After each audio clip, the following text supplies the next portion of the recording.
сайн байцгаана уу? Өнөөдрийн манай видео лекцээр бид эдийн засгийн нэгэн чухал ойлголт болох олигополь зах зээлийн талаар ярилцах болно.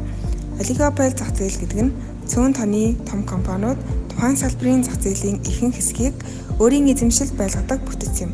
Эдгээр компаниудын шийдвэр хоорондоо маш их хамааралтай.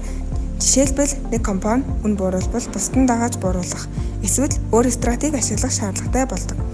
Харин үнийг нэмбэл хэрэглэгчид, өрсөлдөгчид компани шилжих магадaltaй учраас үн ихэвчлэн тогтвортой байх хандлагатай. Мөн олигополь зах зээлд шинээр бизнес орж ирэхэд бэрхшээлтэй. Өндөр хөрөнгө оруулалт, технологи, зөвшөөрөл, дэд бүтэц зэрэг саадууд бий товчондоо олигополь зах зээл нь цөөн хүчтэй, тоглогчтой, шийдвэр бүр нь өрсөлдөгчөөс хамаардаг, үнийн тогтвортой байдал давмгаалдаг зах зээлийн хэлбэр юм. За одоо олигополь зах зээлийн жишээнүүдийг авч үзье. Дэлхийд дээр олигополь зах зээл дамгаас олон салбарууд бий. Автомашины үйлдвэрлэлд Toyota, Ford, Volkswagen зэрэг цөөн том компаниуд хэрэглэдэг байгаа. Газрын тус салбарлалтын хувьд болохоор The Organization of Petroleum Exporting Countries буюу газрын тус экспортлдог гишүүн орнууд тэр зах зээлийг ингээд хяндаг. Ундааны салбарт болохоор Coca-Cola болон Pepsi гол өрсөлдөгчид болж өгдөг.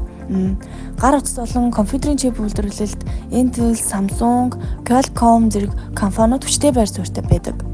Эдгээр компаниуд болохоор ингээд цөөхөн боловч ингээд зах зээлийг хинхийг нь эзэмшдэг. Эдгээр болохоор ингээд хоорондоо чанар, технологи, реклам, маркетингаараа өрсөлдөг боловч үн тогтоох тал дээр тийм хоорондын уялдаа холбоотой бодлогыг ашигладаг байгаа. Олигополь зах зээл үн тогтвортой байдаг нэг онцлог бөгөөд нэг компани үнэ өсгөвөл хэрэглэгчид өрсөлдөгч рүү шилжинэ. Харин үнэ буруулвал бусад компаниуд дааж бууруулж ашиг нь багасна. Ийм нөхцөл байдлыг хугарсан эргэлтийн мөрийг гэж нэрлэдэг бөгөөд мөн олигополь компаниудын шийдвэр хоорондоо шууд хамааралтай. Энэ нь эдийн засгийн тоглоомын онолоор тайлбарлагддаг. Хоёр компанийн хувьд хамгийн ашигтай нь үнэ бууруулахгүй байх боловч нэг нь буулгавал нөгөө нь алдах тул хоорондоо байнга анхааралтай харилцан хамааралтай шийдвэр гаргадаг. Үнийг хоригдлын дилемма гэж нэрлэдэг. Олигополь зах зээл давуу болон сул талтай. Давуу тал нь үн доктортой компаниуд том хэмжээний хөрөнгө оруулалт хийж шинээр бүтээгдэхүүн технологи хөгжүүлдэг. Мөн брендийн өндөр чанар үйлдвэрлэлд их доктортой явагддаг. Харин сул тал нь өрсөлдөөн багаснаар үн өндөр байх магадaltaй. Зарим тохиолдолд компаниуд хоорондоо үгсэн тохиолж хэрэглэгчдэд ашиггүй нөхцөл үүсгэх эрсдэлтэй. Шинэ бизнесүүдийн салбарт нэвтрэхэд маш хэцүү. Иймээс олигополь зах зээлд төрийн хяналт зохицуулалт маш чухал байдаг. Монголд мөн олигополь шинжтэй зах зээлүүд байдаг.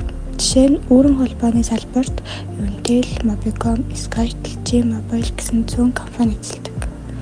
Компани салбарт мөн цөөн том банк дамгаалж байна.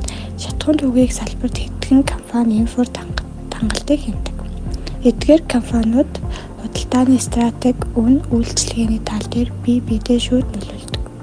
Тиймээс олигополь зах зээл нь зарим үед үр ашигтай, зарим үед хэрэглэгчдэд сонголт бага, үн өндөр байх эрсдэлтэй. Дүгнэж хэлбэл олигополь цөөн хүчтэй тоглогчтой харилцан уялдсан шийдвэртэй стратеги чухал бүхий зах зээл юм аа.